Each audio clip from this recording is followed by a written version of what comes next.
Elle est une figure incontournable du paysage politique camerounais, présidente de l'UDC, l'Union démocratique du Cameroun, députée, maire de Foumban, entrepreneur engagé dans la filière café, auteur et désormais candidate à la présidence du Cameroun pour 2025. Hermine Patricia Toumeno Ndam Njoya, bonsoir. Bonsoir.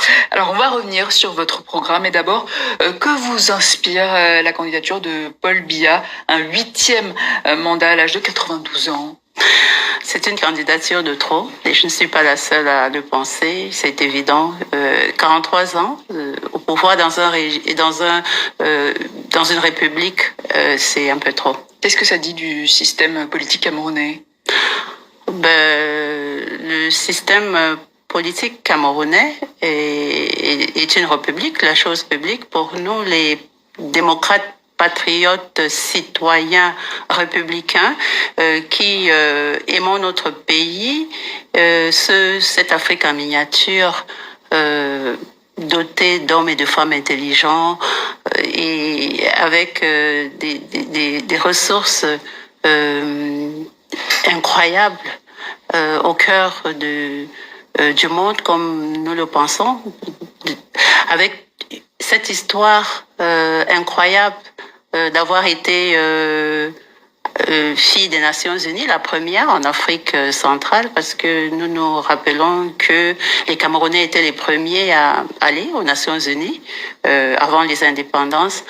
Nous pensons que le Cameroun a perdu sa trajectoire et il est vraiment grand temps, 65 ans après les indépendances, de retrouver cette sérénité perdue encore avec la guerre actuelle au Cameroun. Et si vous deviez dresser un bilan de Paul Biya, quel serait-il?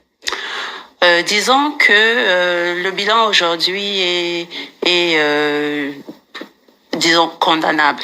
Le régime, en 2008, a modifié la Constitution pour enlever ce qui était revenu en 91 après la tripartite, parce que avec le retour du multipartisme, il était question que le régime s'engage vraiment dans la voie en même temps d'un État unitaire décentralisé avec la participation de tous.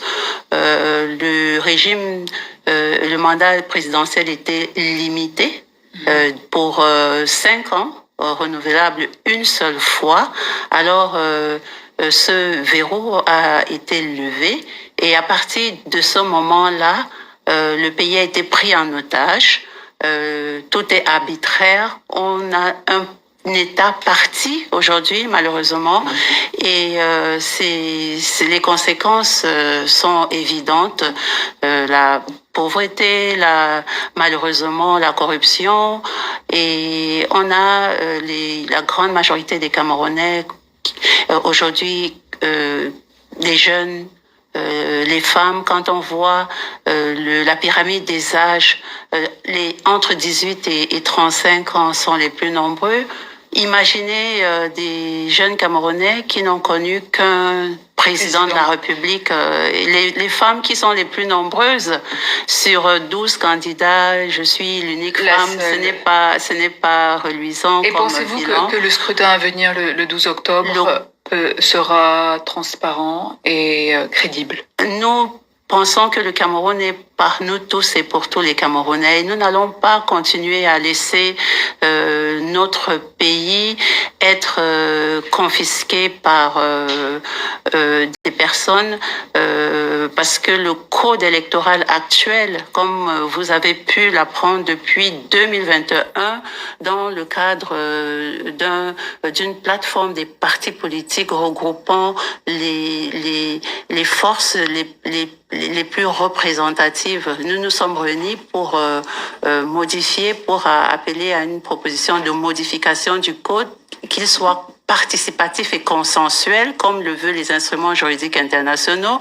Malheureusement, le régime en place n'a pas voulu l'entendre. Et donc, il était plus question de revenir avec un scrutin majoritaire à un tour, comme c'est le cas aujourd'hui au Cameroun, pour élire un président de la République qui va se retrouver élu comme cela s'est passé souvent. Mais nous, cette fois-ci, je pense la grande majorité des Camerounais a décidé d'en découdre avec ce système Alors justement, votre parti, l'UDC, illégitime, est historiquement très implanté dans le Noun. Comment comptez-vous briser cette étiquette régionale pour exister vraiment à l'échelle nationale? Tout part du code électoral. On ne peut pas dire que il y a un parti national de Cameroun, parce que le parti au régime a toujours été celui-là qui fraude massivement, qui refuse le jeu démocratique transparent. Le code actuel devrait être modifié, comme je l'ai dit, ils ne l'entendent pas.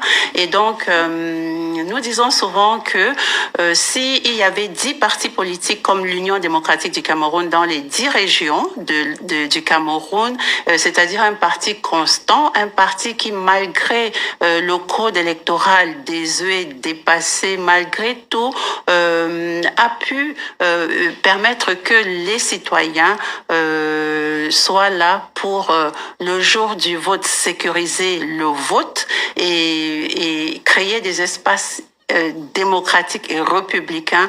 Si je suis élu, si j'ai été député, si j'ai été maire, si je suis conseiller régional aujourd'hui, c'est parce que pendant les élections, toute la masse critique de tout ce que nous avons éduqué réussissent à imposer leur voix. Et je pense que dans tout le Cameroun, tous les Camerounais aujourd'hui veulent le changement. Et c'est pour ça que nous sommes certains que nous allons y aller.